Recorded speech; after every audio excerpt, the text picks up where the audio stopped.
බුද්ධ ශාසන ඉතිහාසයේ වැදගත් සිදුවීම් රැසකට මුල් වූ බක්පුර පසළොස්වක පොහෝ දිනය අදට යෙදී ඇත.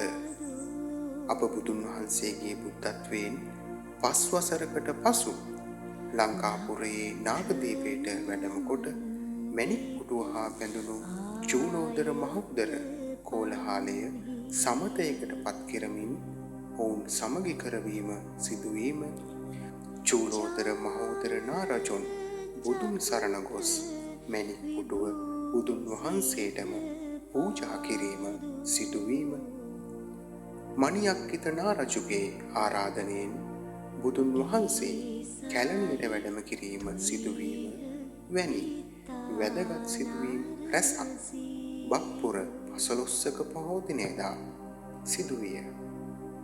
සියලු සත්වයෝ නිදුක් වෙත්වා, නිරෝගී වෙත්වා, සුවපත් වෙත්වා.